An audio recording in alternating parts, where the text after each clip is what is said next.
There comes a quiet season in life, not marked by birthdays or milestones, but by a shift in how we experience the world. It's a subtle turning inward, often arriving when we least expect it. Perhaps it's during a slow morning, when you find yourself watching the light spill across the floor with no urgency to move, or maybe while standing at the sink, hands in warm water, eyes drifting to the garden outside, as you wonder how so many years passed like a soft breeze through leaves.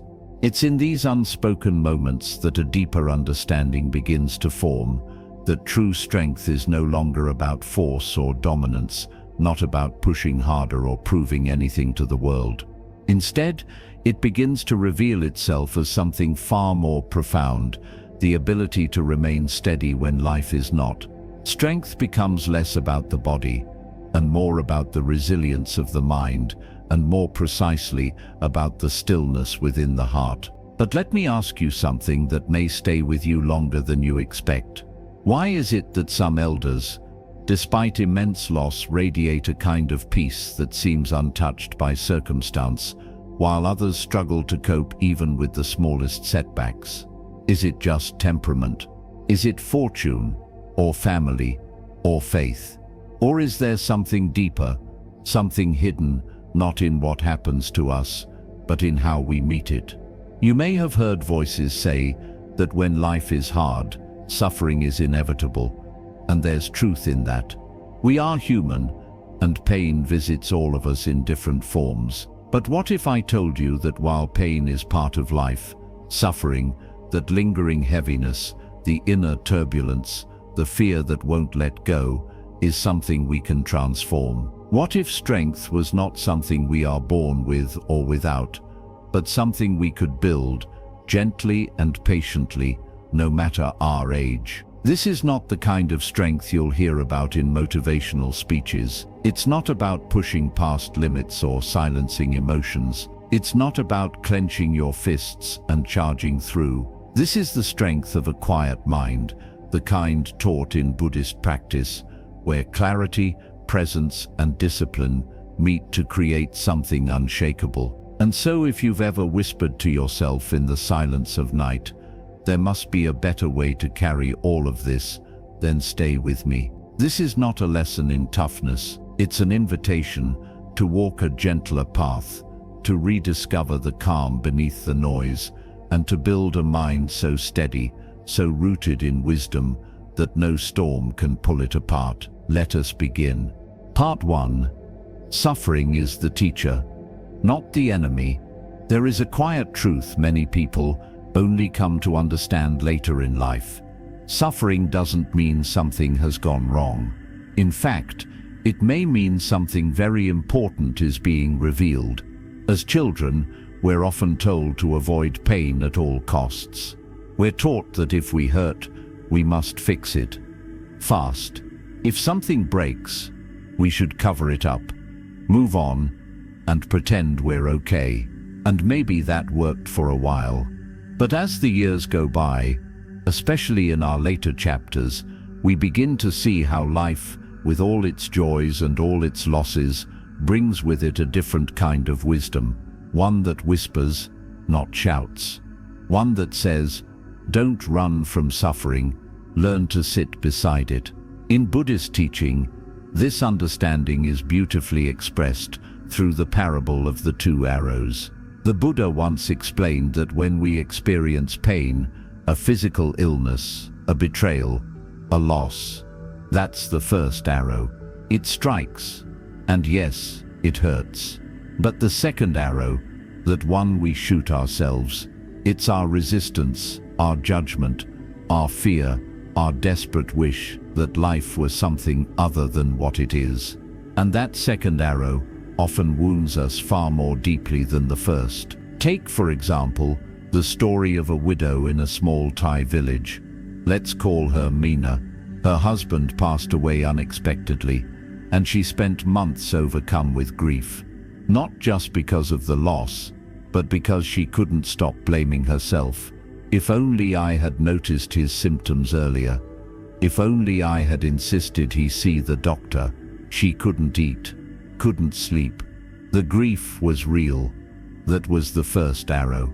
But the guilt, that was the second. One day she visited a forest monastery where an elderly monk gently told her, "My dear, the river will carry you, but only if you stop clinging to the branch." What he meant was this: suffering is natural, but holding on to it, replaying it, making it your identity, that's what keeps us stuck. In Buddhist philosophy, suffering, dukkha, is not a punishment. It's not even an enemy. It is the path. As the first noble truth teaches, there is suffering, but the truths that follow remind us that suffering has a cause, and it also has an end. And the path to that end begins with understanding it, not avoiding it. For many of us over 60, life has already delivered its share of pain. The death of loved ones, health struggles, fractured relationships, dreams that never came to pass. But instead of asking, "Why me?" what if we asked, "What is this moment here to teach me?" That single shift from resistance to curiosity is what begins to transform pain into wisdom. Think of it like this: clay must be pressed and shaped by pressure before it becomes a pot. Steel is only strong because it's been through fire. And just the same, a wise mind is not born in ease, but in the deep work of living through difficulty and choosing not to harden, but to open. So next time suffering visits, and it will, don't treat it like an intruder. Invite it in, offer it tea, sit with it, listen, and when it finally rises to leave, it may just leave behind a gift, the quiet, sacred beginning of an unshakable mind. Part 2. Practice stillness. When the storm hits, it's often said that a calm sea never made a skilled sailor, and life, as we all know by now, is anything but calm. In youth, we try to outrun the storm. We build our boats strong and fast, thinking speed or strength will carry us to safety. But as the years pass, we begin to realize that the most powerful thing we can learn is not how to avoid the storm, but how to remain still in the middle of it. This is where the Buddhist path gently enters, not to fight the wind, but to teach us how to anchor the mind. Because when chaos swirls around us, the only place we can find real peace is within. Stillness, in the Buddhist tradition, is not passive. It's not giving up. It's not indifference. It is instead an act of great courage. A Zen master, Tishnach wrote, "Feelings come and go like clouds in a windy sky. Conscious breathing is my anchor." In other words, we don't stop the wind, but we can train the mind not to be blown away by it. Let me share with you the story of Mr. Raymond, a soft-spoken man in his 70s who began meditating after his wife passed away. At first, he told me, he couldn't sit for more than 3 minutes without tears welling up or memories flooding in. But he kept showing up, not to escape the storm inside, but to sit with it.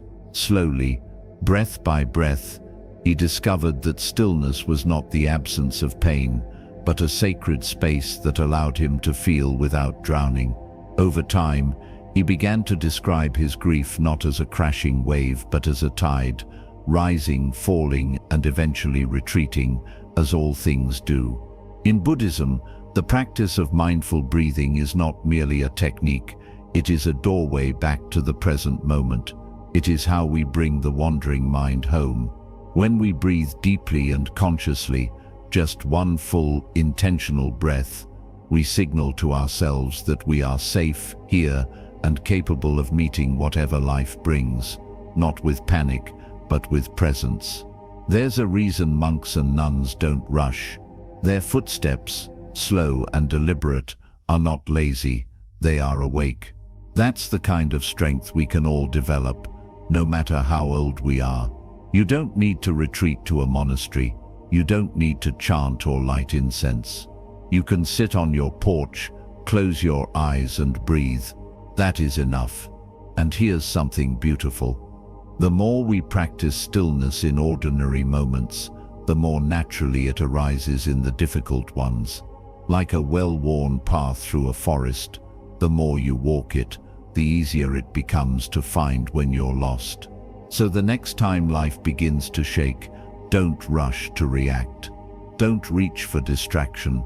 Pause, breathe, and trust that the silence within you is stronger than the noise outside. Because in the end, storms will come, but they don't have to take you with them. Part 3. The gentle power of discipline.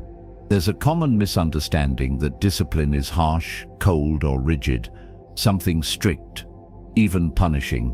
Many people associate it with rules, restrictions, or the stiff routine of military life. But from a Buddhist perspective, discipline is not about control, it's about compassion. It's not about forcing yourself to be someone else, but gently guiding yourself back to who you truly are. In fact, the word for discipline in Pali, sila, is one of the pillars of the Noble Eightfold Path. And rather than being a tool of suppression, it is a path of harmony, a way of living with consistency, mindfulness, and intention. Now, think about this for a moment. In our later years, our bodies may slow down, our schedules may soften, and the outside world may expect less from us. But strangely, that's often when the inner world becomes louder. Our thoughts wander more, emotions can flare unexpectedly, and the structure that once came from work,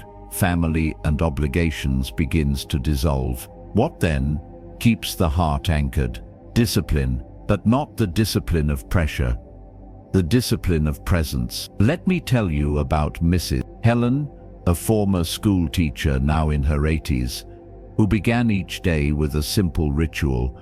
She would wake up at 6:30, wash her face in cold water, light a candle at her kitchen table, and sit in silence with a cup of tea for 15 minutes before speaking a single word to anyone. This was her way of beginning the day in reverence, not for any god, but for the opportunity to be alive. She once told me, "I don't do it because I have to. I do it because it reminds me of who I am." That is the essence of gentle discipline.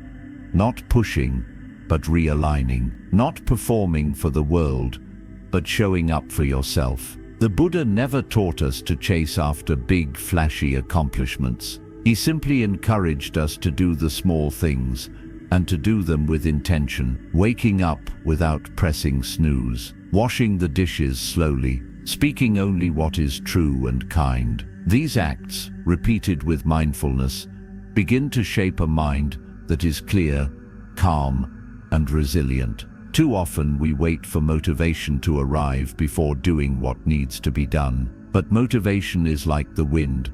It comes and goes without notice. Discipline, on the other hand, is the ground beneath your feet. It is the steady step you take, even when you're tired, even when you're unsure, even when no one is watching. And here's the secret. No one tells you, the more you follow through on your own word, the more trust you build with yourself. And that quiet self-trust becomes a wellspring of confidence. Not the loud kind, but the soft, steady kind that whispers, "I will not abandon myself." So if your life feels scattered, if your days blur together without shape or meaning, don't wait for clarity to find you. Create it, not with perfection, but with practice. Sweep the floor slowly, fold your laundry with care, sit in stillness for 10 minutes each morning, not to change the world, but to meet yourself. That is enough. That is discipline. That is power. Part 4. Letting go of what weakens the mind. It's a curious thing, how as we age we become wiser in so many ways, yet some habits cling to us like shadows we can't quite shake off. And often they're not the loud, obvious faults we expect. No, they're the quiet ones. The little daily patterns of thought and behavior that seem harmless, but slowly, gently begin to drain our peace, blur our clarity, and weaken the foundation of the mind. From a Buddhist lens, letting go is not a one-time event. It's a lifelong practice, and it doesn't mean rejecting or suppressing what we feel. It means recognizing what no longer serves us and releasing it without anger or guilt, but with kindness. There are 3 habits in particular that many of us carry unknowingly, and each of them, if left unchecked, eats away at our inner strength, like water wearing down stone. First, complaining.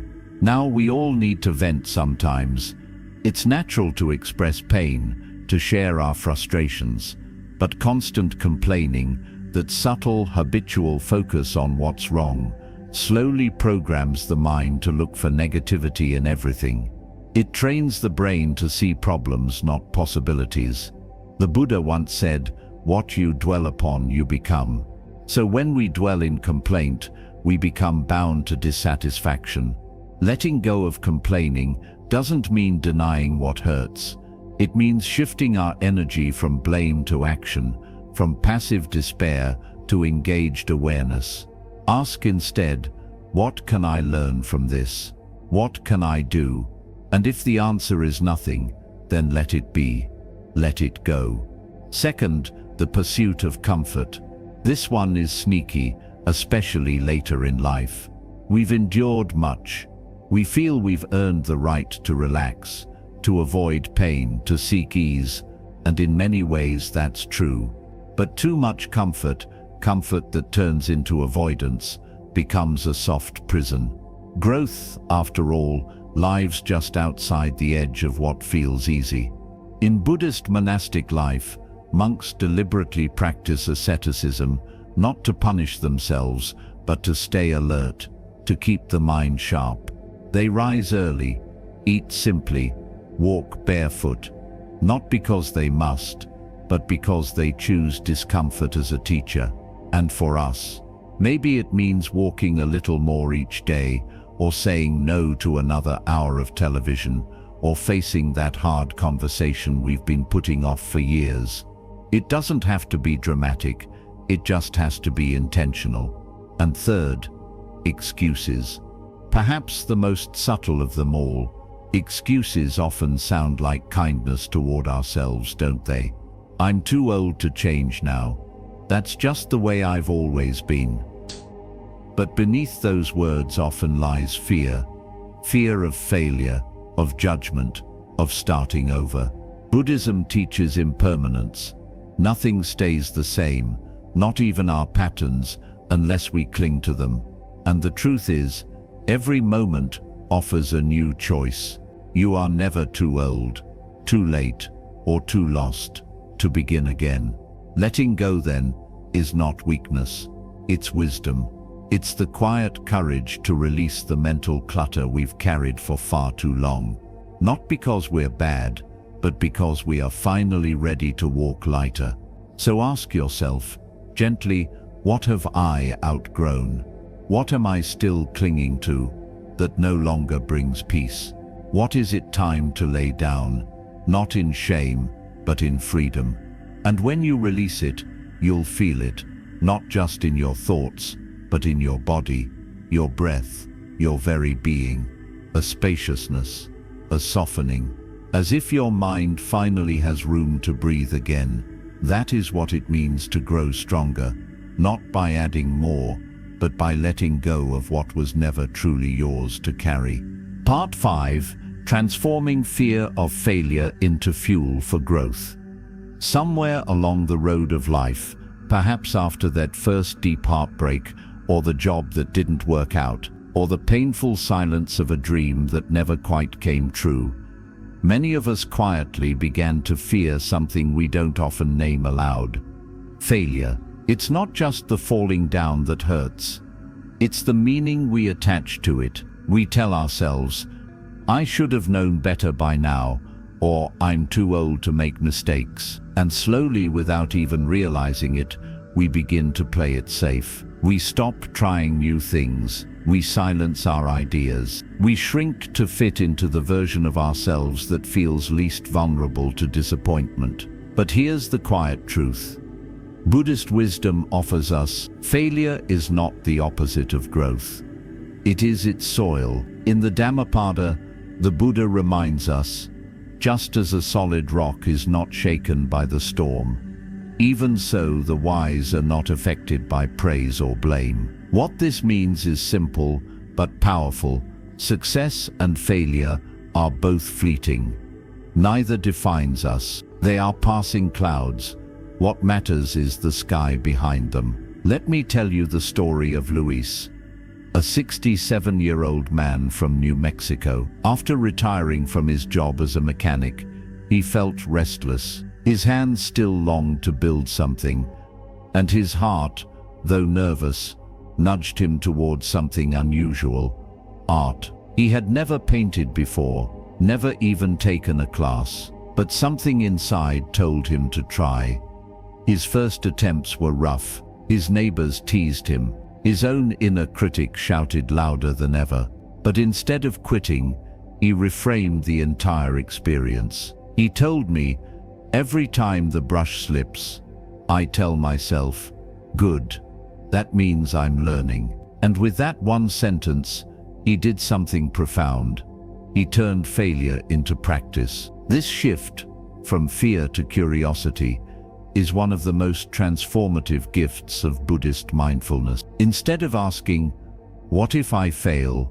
we begin to ask, "What might I learn?" Because the truth is, no one who has ever grown, healed, or discovered anything meaningful has done so without falling, often many times. Even the Buddha himself, before his enlightenment, faced doubt, exhaustion, and temptation under the Bodhi tree. Yet he did not see those moments as distractions, but as part of the path. You see, growth is not a straight line, it's a spiral, looping back, falling down, standing up again. And for those of us who are older, we may feel that our chances are fewer, that mistakes are heavier, but this is not so. In fact, now is perhaps the most sacred time to embrace failure, because now we are wise enough to know that it doesn't define us. So the next time you hesitate to start something new,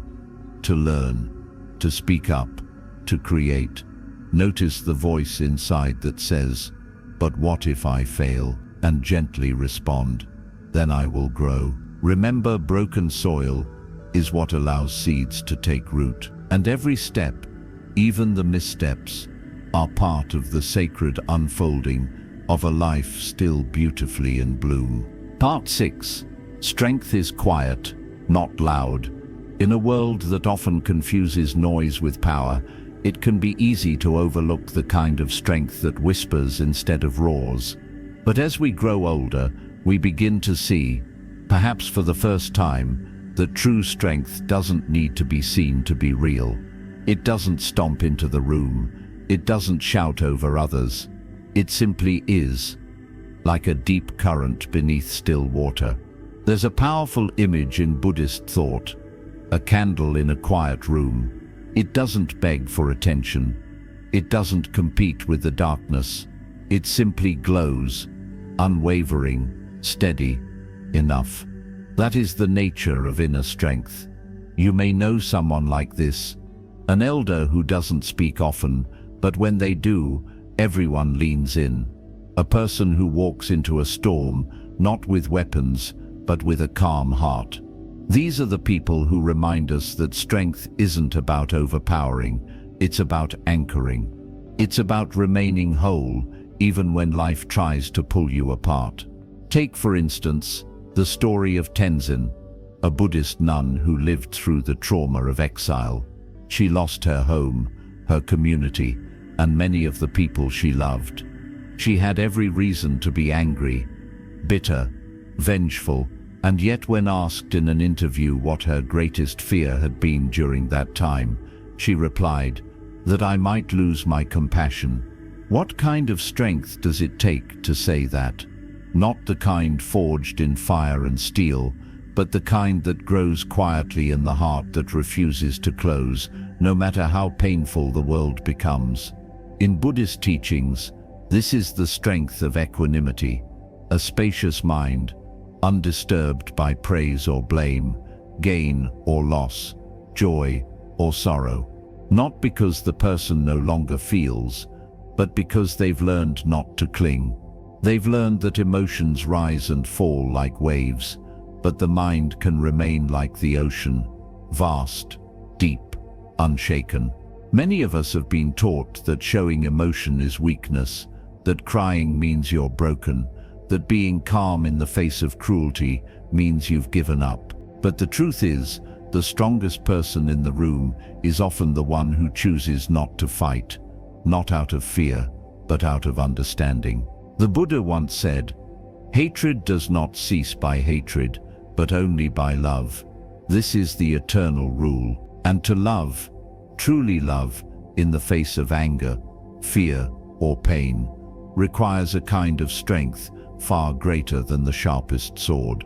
So if you find yourself in a moment where someone criticizes you, misunderstands you, or tries to stir up conflict, pause and ask yourself, what would strength look like if it didn't need to prove itself? You may find it looks like silence, or a gentle word, or simply walking away with dignity intact. You don't need to win the argument. You don't need to be right. You just need to stay centered. Because true power isn't reactive. It's responsive. It doesn't seek control. It lives in surrender. It doesn't rise to every battle. It chooses peace again and again. And as we grow older, that becomes our greatest inheritance. Not loud victories, but quiet wisdom. The ability to hold our own in a world that pushes and pulls, and to say softly, "I will not be moved from what matters most." Part 7. Discipline over motivation. We've all had those mornings, especially as we get older, when getting out of bed feels like lifting a mountain. The ache in the knees, the heaviness in the chest, or simply that quiet inner voice that says, "What's the point today?" And on other days we wake up filled with purpose, energized, clear-eyed, inspired to make the most of our time. But here's the thing. Motivation is a visitor.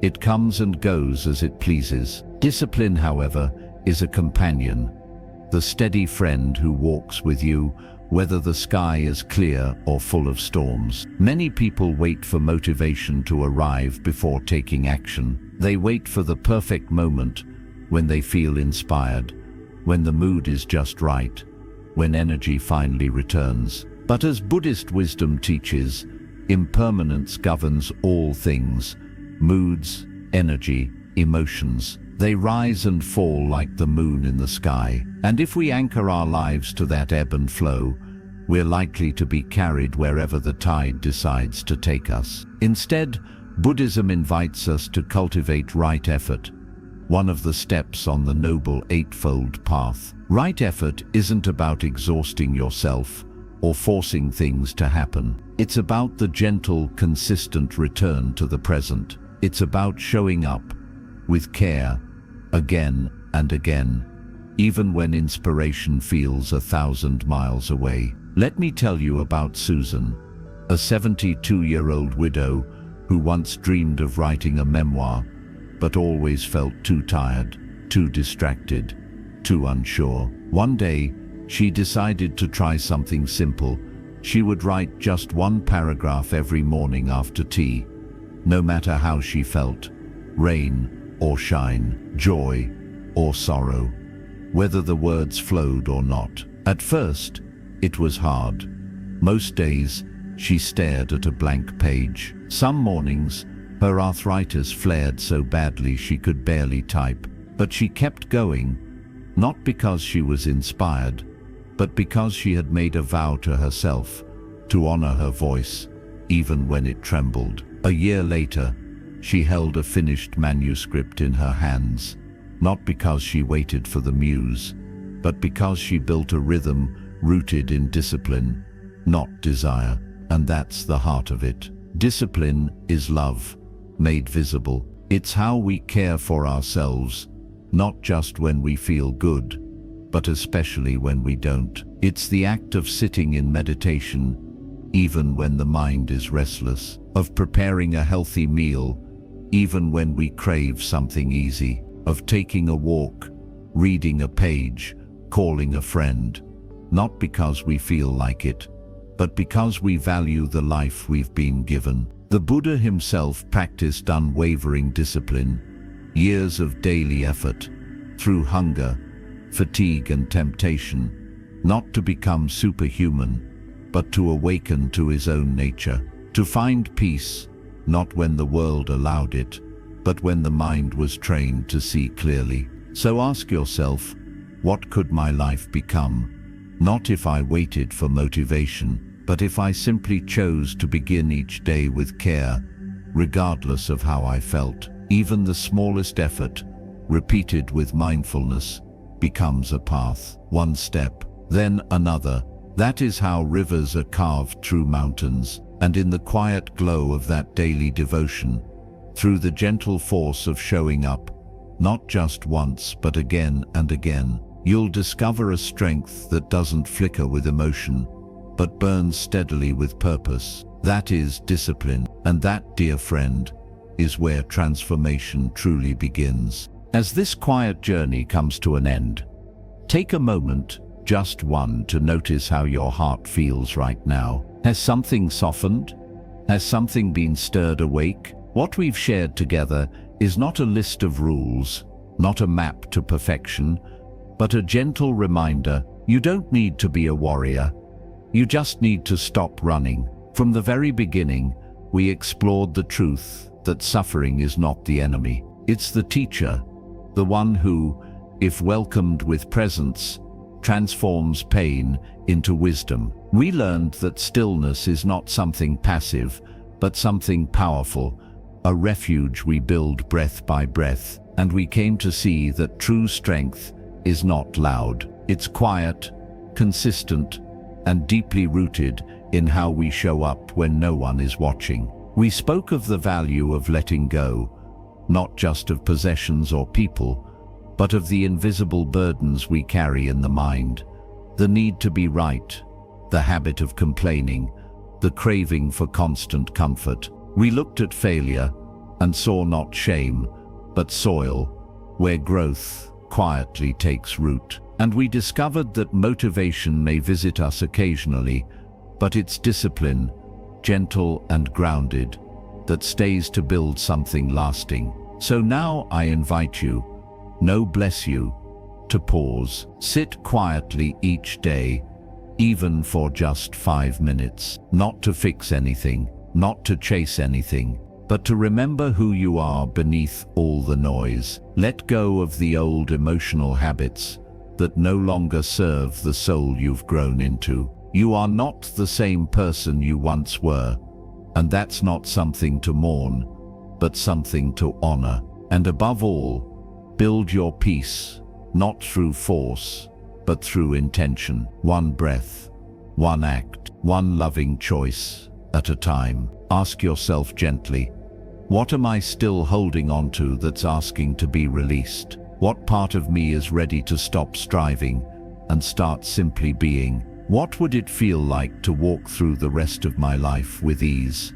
not effort? This doesn't need to be a grand change. In fact, it shouldn't be. Let it be a soft beginning, a quiet turning inward, a return to what has always been within you, the stillness, the wisdom, the unshakable peace. If this message resonates with your heart, let it be the first step, not the last. Come back to this space whenever you forget. Revisit it when the world feels too loud. And if you'd like to keep walking this path of peace and presence with us, of Buddhist wisdom and calm reflection, I invite you to subscribe to Quiet Wisdom. This is not just a channel, it's a community, a place to rest your heart.